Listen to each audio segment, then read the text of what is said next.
Bismillahirrahmanirrahim. Assalamualaikum warahmatullahi wabarakatuh. Waalaikumsalam warahmatullahi wabarakatuh. Alhamdulillah, puji syukur pada Allah Subhanahu wa taala, salawat kepada baginda Rasulullah SAW. Berjumpa kembali kita di channel ini. Insyaallah mudah-mudahan kita bisa bersilaturahim dan menambah ilmu tentunya. Dan pada kesempatan sore hari ini bersama saya Army Kurniawan sudah hadir Ustadz kita, salah seorang mentor ya. Kalau saya manggil beliau dengan Ustadz, dulu kita sama-sama di organisasi pelajar, tapi ternyata beliau telah melewati semacam fase-fase perjalanan ruhaniyah, sehingga kayaknya berat saya untuk langsung menyebut nama beliau. Saya panggilnya Ustadz gitu, Sa'aldi.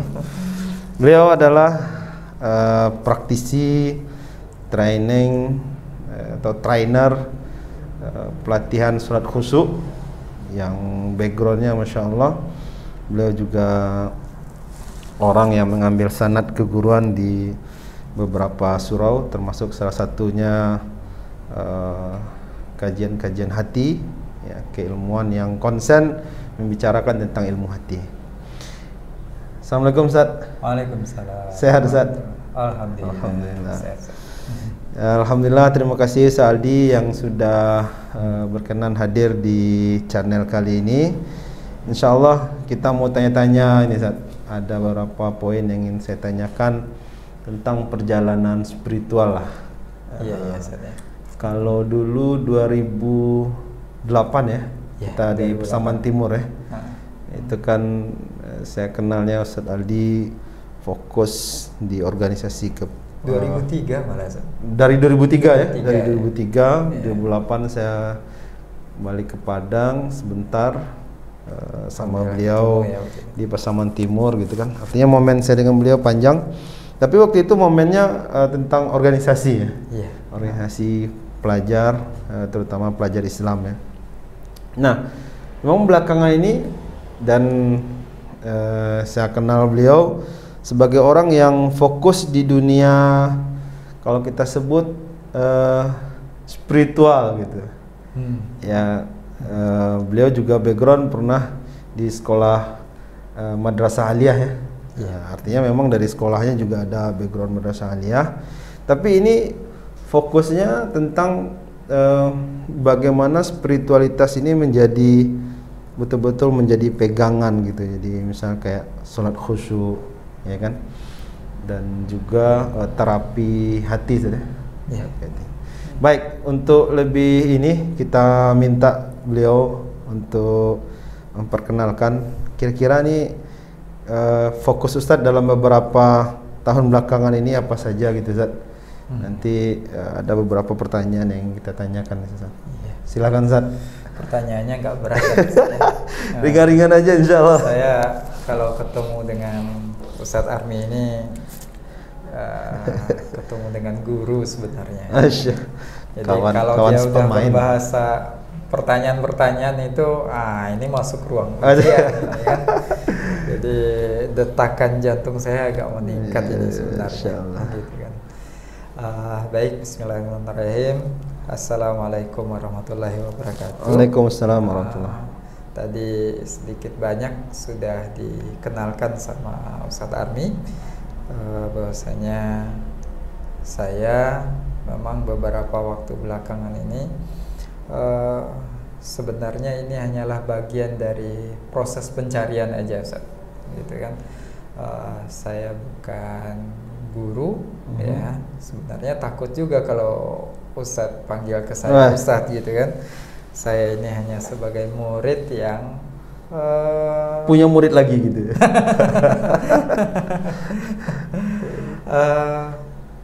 Saya belajar kemudian mencoba untuk berbagi, hanya itu saja. Sampai sekarang pun ini statusnya juga belajar sebagai murid. Memang beberapa waktu belakang ini saya fokus di bidang pencarian spiritual gitu Ustaz. Boleh dikata seperti itu ya. Orang-orang bilang ini bidang spiritual, tapi itu hanya kehausan saja, kehausan bukan bukan kehausan fisik, ya, bukan kehausan makanan. Ya, kita mau mencari makanan mana ini yang paling nikmat, bukan, gitu kan. Bukan juga pertualangan pikiran, gitu kan. Kita berpikir filosofis atau seperti apa, gitu kan. Bertualang menganalisa sesuatu dengan pendekatan-pendekatan logika, ya tidak seperti itu juga. Atau apalagi petualangan mencari kenikmatan-kenikmatan benda, bukan. Tapi saya mencoba ada sesuatu yang dibutuhkan bagi jiwa, gitu kan. Bahwasanya jiwa ini dia begitu mudah sekali terombang-ambing.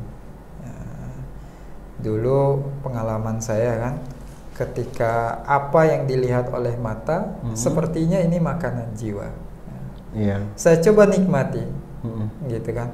Kenikmatannya itu hanya sampai pada kenikmatan fisik saja. Misalnya ya, saya coba menikmati makanan yang enak, gitu kan. Saya nikmati hanya sampai di lidah saja, gitu kan. Saya coba nikmati kenikmatan fisik, ya, berada pada tempat yang mewah, gitu kan. Tapi itu hanya kenikmatan fisik saja. Hilang tempat itu, kemudian kenikmatan tadi hilang. Sementara dalam dada ini rasanya kita butuh sesuatu yang perlu bahagianya ini berketerusan. Artinya kepuasannya pun tidak sampai ke taraf betul-betul puas, ya? Iya, betul-betul puas. Oh, kayak gini cuma, gitu kan. Coba tidur di hotel bintang 5 misalnya kan. Saya coba pula di situ seberapa nikmatnya di sini.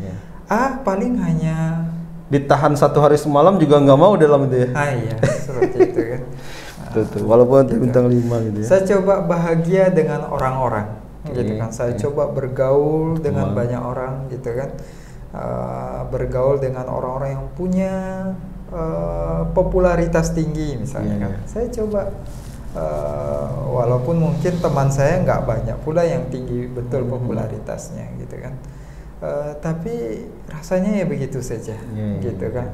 Strata sosial ternyata begitu saja, gitu ya. Iya, hanya begitu saja. Maka saya coba lakukan pencarian kemana jiwa ini mesti. Saya pernah dengar Ustadz ikut pelatihan salat khusyuk itu.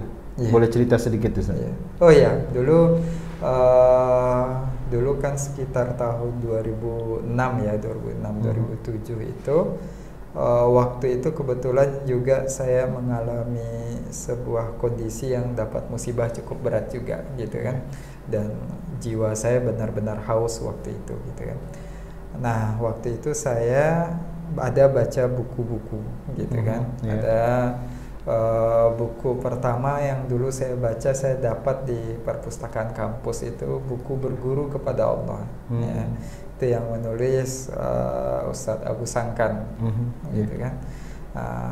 Kemudian dari situlah saya baru mulai sedikit mengenal tentang jiwa, gitu kan, di dalam buku tersebut, gitu kan. Sebelumnya saya yang mengenal Tuhan itu sesuatu yang jauh, gitu kan. Besar yang, tapi jauh, gitu ya. Dia maha besar, abstrak, jauh, dan gitu, tidak terjangkau, gitu. Tidak terjangkau, gitu kan. Karena kesadaran yang kita miliki ini adalah kesadaran fisik, gitu kan.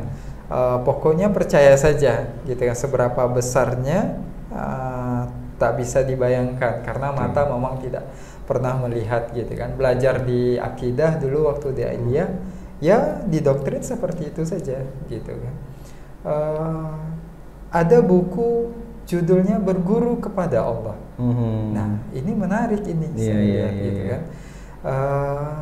Kalau berguru berarti kita bisa dong bertemu, kita bisa dong berinteraksi, gitu kan. Bisa dong kita ya melakukan komunikasi, gitu kan. Kita butuh, kita bisa minta, ya kita butuh petunjuk atau butuh apa saja, ya seperti kita dengan guru kita misalnya, kan? Bisa akrab, gitu ya. Ya bisa akrab, gitu kan.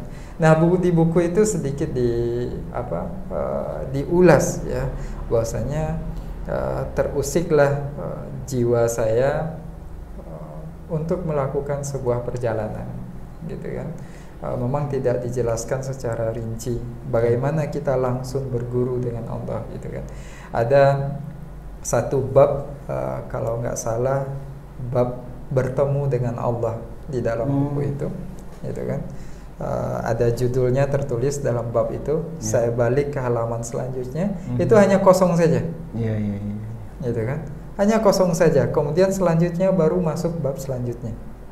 Gitu kan, tidak dijelaskan bagaimana bertemu dengan Allah gitu kan.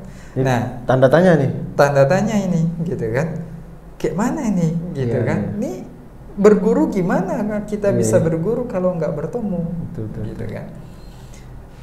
Itu awal saya kenal dengan ternyata di akhir buku ada dituliskan bahwasanya ada pelatihan sholat khusyuk yang diadakan oleh Ustadz Abu Sangkan. Kemudian ada buku-buku beliau juga yang beliau tulis gitu kan.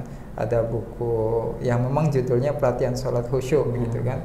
Itu menarik sekali. Ada saya dapat bukunya, dibaca. Nah dari situlah mulai melakukan pencarian demi pencarian ini.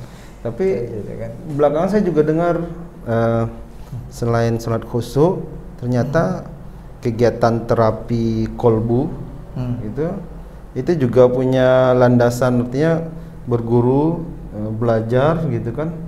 Nah ini bisa diceritakan nih, apakah dari bacaan memang atau dari sholat khusyuk tadi atau bagaimana, sehingga atau memang ya mengambil seperti orang pergi belajar ke sekolah atau bagaimana gitu.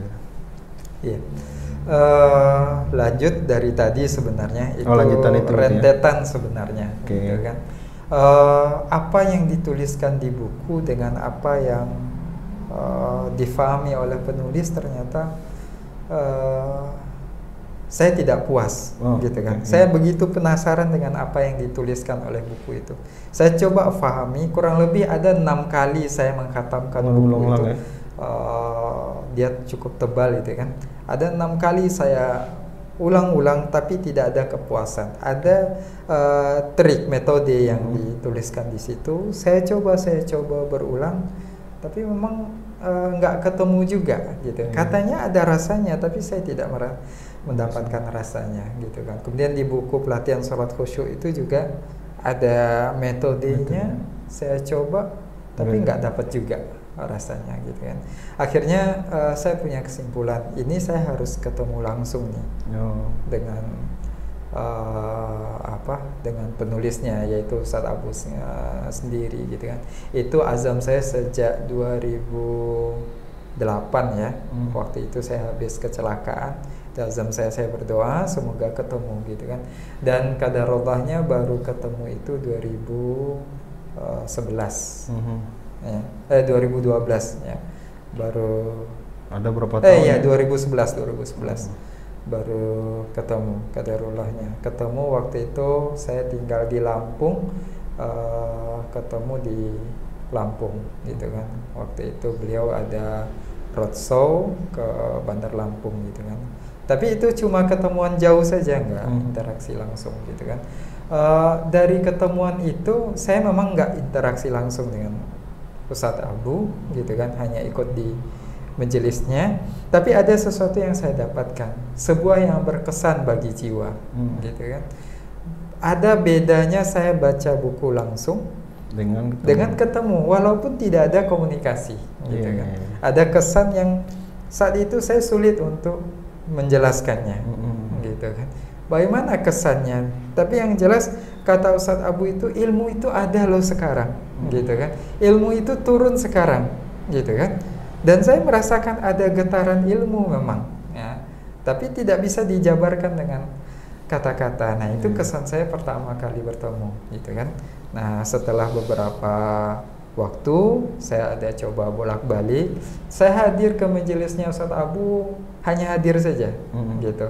Saya tidak berguru langsung, tidak berinteraksi langsung gitu kan. Karena saya ini tipenya orang pemalu sebenarnya gitu kan. Kalau malu untuk bertanya gitu kan, apalagi ketemu dengan Ustadz Abu gitu kan. Khawatir kalau beliau sering ultimatum, nggak ada pertanyaan gitu kan. Maksudnya bukan nggak boleh bertanya gitu kan. Kita ini udah mengamalkan ilmu yang beliau ajarkan apa belum gitu kan. Jangan-jangan kita belum mengamalkannya tapi udah banyak bertanya. Itu yang beliau mencoba membatasi. Nah, yang saya rasakan seperti itu. Saya belum banyak mengamalkan apa yang beliau ajarkan, tapi sudah mau bertanya. Akhirnya saya semakin minder sekali untuk bertanya. Tapi bersamaan dengan itu, saya coba melakukan pencarian-pencarian juga, menemui beberapa orang gitu kan, bahwasanya nggak selesai hanya dengan membaca gitu kan. Walaupun bersamaan dengan itu saya juga banyak baca buku-buku tentang spiritual, tentang tasawuf, bahkan tentang filsafat itu sendiri. Saya coba lakukan pencarian-pencarian, tapi saya lebih mengutamakan mencari orang yang bisa ada sentuhan langsung itu berbeda mesti. Ya, ada sentuhan langsung itu yang berbeda gitu kan. Jadi kehausan jiwa saya terisi berangsur-angsur gitu kan, dengan bertemu dengan orang gitu kan. Mungkin Ustadz bisa jelaskan apa ini rahasianya ini gitu kan? Kok kalau kita ketemu dengan orang soleh itu kadang walaupun nggak interaksi langsung tapi ada, katakanlah ini resonansi gitu kan. Mungkin Ustadz bisa jelaskan. Ini orang-orang terapi kolbu nih yang paling paham nih kan. Nah, kan dapat saya bertanya sama Ustadz. Akhirnya saya jadi murid itu paling menyenangkan. Baik Ustaz, terima kasih. Jadi ada fase pencarian, lalu ketemu buku, wasilahnya sebagai wasilah awal, lalu betul-betul memang bertemu dengan Ustadz Abdul Sangkan walaupun tidak interaksi langsung tapi hadir di majelisnya. Terus tentang perjalanan spiritual setelah itu Ustadz, itu kan 2011 tuh. Iya. Setelah itu bagaimana? Ya, dari 2011 itu, dari ketemu dengan Ustadz Abu pertama itu, akhirnya saya juga banyak mencari. Ada pemahaman? Ya, ada pemahaman yang kadang saya sendiri agak bertanya, apa benar apa yang saya pahami, tapi pemahaman ini tidak hilang. Oh gitu ya? Gitu kan. Ada sesuatu yang keyakinan ini muncul dengan sendirinya. Oke. Gitu kan. Tapi saya nggak ketemu dari mana sumbernya. Saya coba eksplorasi keluar,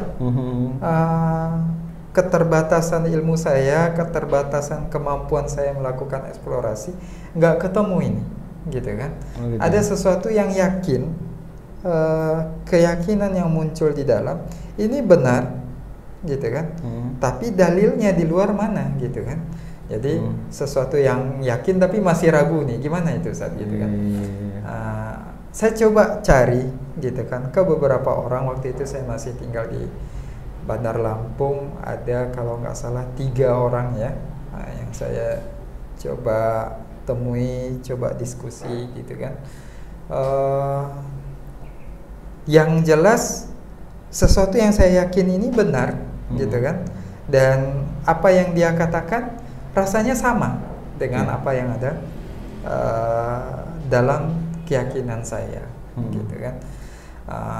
Itu berlangsung cukup lama sampai 2015 ya. 2015 ya? Ya, ada 4 tahun berarti ya? 4 tahun gitu kan. Jatuh bangun. Saya coba mengamalkan apa yang diajarkan oleh guru-guru ini, gitu kan. Tapi nggak ketemu lagi rasanya, Saya amalkan lagi, kadang ketemu, kadang tidak, gitu kan. Yang dibilang oleh guru saya, rasanya itu kalau keyakinan itu benar, gitu kan. 2015 ya kalau nggak salah, saya ketemu sama Ustadz Abu itu lagi, Februari 2015 itu Ustadz Abu bilang kalau keyakinan itu benar, nggak ada keraguan sama sekali, dia nggak pernah hilang, gitu kan. Kebenaran itu tetap, gitu kan. Nah, sementara saya 4 tahun itu ada yang saya yakini kadang hilang aja, gitu kan. Apalagi ketika dia hilang, akhirnya saya terjerumus dalam kemaksiatan. Saya gampang sekali berbuat dosa, gitu kan. Sudah melakukan perjalanan spiritual, tapi perubahan terhadap keadaan diri saya masih belum Begitu 2015. Ya, 2015 akhirnya itu terakhir saya ketemu dengan Ustadz Abu itu 2015. Waktu itu 2 kali saya ketemu. Gitu Setelah itu kira-kira bulan Oktober, gitu kan. Saya ketemu lagi, ada qadarullah ketemu dengan guru baru. Gitu. Jadi ada teman di Jakarta, waktu itu bahas-bahas masalah spiritual, gitu tasawuf kan. sebagainya, gitu ya. Saya itu sudah banyak membaca buku-buku tasawuf, gitu kan. Jadi ketika dia menjelaskan sesuatu, saya coba jelaskan panjang lebar lebih panjang lagi, gitu kan. Kalau di runut itu panjang itu, sampai di dalam grup itu ada teman yang protes, gitu kan. Ini terlalu panjang ini, gitu kan, sampai letih membacanya. Itu gitu. Di grup WhatsApp gitu ya? Grup WhatsApp, gitu kan. Apa yang nama sentilan ya yang diberikan oleh teman itu, saya jawab dengan penjelasan yang panjang lebar, gitu kan. Akhirnya dia cuma nembak saya, kita ketemuan aja yuk. Gitu kan. Orangnya di Jakarta. Ustadz saya di Lampung. Oh, di Lampung. Gitu kan. Berarti nggak ketemu berarti ya? Ya, nggak ketemu, gitu kan. Teman ini di Jakarta, kita ketemuan aja lah, gitu kan. Saya ada teman nih, kata dia kan, ada teman bisa untuk diajak diskusi, kata dia kan. Saya agak ragu sebenarnya, tapi dia maksa teman ini, gitu kan. Gitu ya. Karena kita sebenarnya satu alma mater juga, gitu kan, di sebuah organisasi. Dia gunakan senioritasnya, gitu kan. Dia paksa, pokoknya datang. Oh, gitu. Temannya berarti lebih tua ya? Iya, dia lebih tua, gitu kan. Dipaksa saya ketemu, akhirnya saya harus datang, gitu kan. Saya nggak bisa jawab ke Jakarta? Ke Jakarta, dari Lampung ke Jakarta, gitu kan. Nah, ketemulah dengan, ternyata teman ini beliau punya guru, gitu kan, yang alhamdulillah sampai sekarang juga menjadi guru bagi saya, gitu kan. Dalam pertemuan itu pencarian saya terhadap kekhusyuan itu masih begitu besar. Ya, namanya mencari ya, semakin hari semakin besar, gitu kan. Memperkuat yang sebelum 2015 berarti ya? Iya. Semakin gitu kan. kokoh lagi. Ya, gitu. semakin penasaran sebenarnya, gitu kan. Ketemu dengan guru itu, saya penasaran betul, apa benar kekhusyuan saya ini, apa sudah khusyuk apa belum? Oke. Gitu kan. Ketemu di situ nggak banyak diskusi, gitu kan. Beliau hanya ajarkan sebuah trik yang itu cukup sederhana, gitu kan. Dan disitulah terjadi sebuah perubahan pemahaman yang cukup signifikan menurut saya tentang memaknai kekhusyuan ini, gitu kan. Walaupun ya saya tidak mengklaim saat itu saya langsung dapat sholat yang khusyuk, dapat ilmu yang khusyuk, gitu kan. Tapi memang ternyata ibaratnya ilmu ini ibarat sebuah benih yang pernah kita tanam, dia akan tumbuh, gitu kan. Dia akan hidup terus, akan terus semakin berkembang, berkembang, gitu. Itu di Jakarta? Ya, di Jakarta. Di Jakarta. Proses ini berapa lama? Di Jakartanya? Di Jakarta sekali ketemu aja. Sehari gitu aja? Ya, gitu? sehari paling ketemu 1 jam lah. Oh, jadi tidak lama? Enggak lama. Tidak membahas panjang lebar? Enggak. Tentang pemahaman pencarian spiritual itu tidak? Iya, enggak. Karena sudah diawali oleh diskusi sebelumnya ya? Saya hanya diskusi dengan teman itu, tadi, gitu kan. Kemudian waktu ketemu dengan guru ini, beliau cuma nanya, kita ini mau kemana, gitu kan. Saya cuma jawab, kita tujuannya saya hanya mencari Allah, gitu kan. Sekarang lakukan seperti ini, kata dia kan. Dari situ ada sesuatu yang gimana ya, saya agak susah. Kalau saya minta ke Ustadz mungkin bisa menjelaskannya ini. Ini sebenarnya memang Ustadz yang sedang menguji saya. Iya. Dan sekaligus mengajarkan saya ini. Artinya 2015 perjalanan dengan Ustadz Abu Sangkan soal khusyuk, ditambah setelah itu bertemu lagi dengan teman dalam dunia diskusi medsos ya. Lalu akhirnya bertemu dengan gurunya tadi.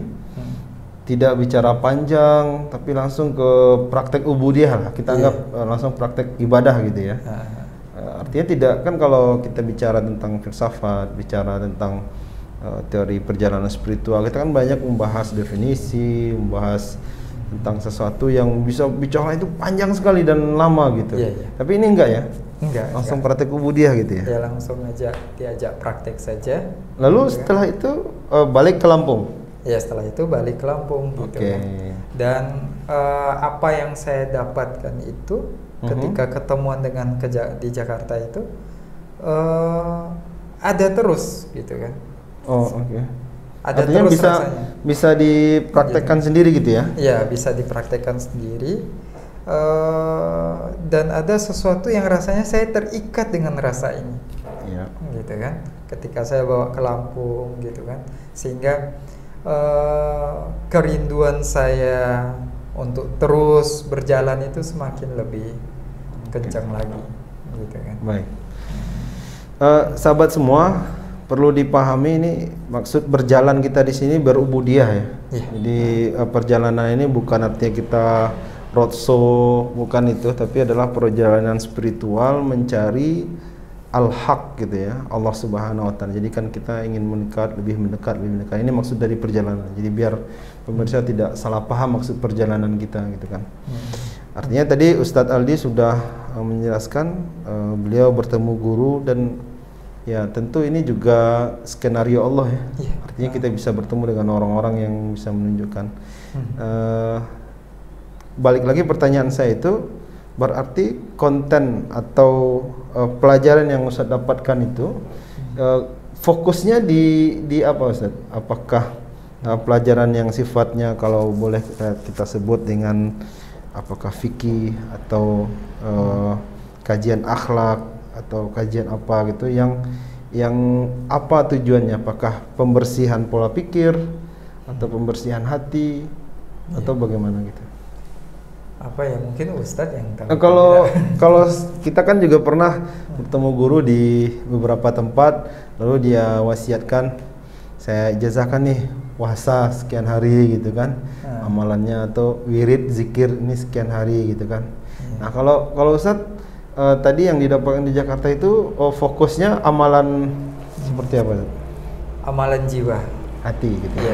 Amalan ya membina jiwa, membina hati, gitu kan. Dan yang saya dapatkan itu memang membina jiwa harus dengan jiwa, gitu kan. Jiwa dengan jiwa ya. Iya, gitu kan.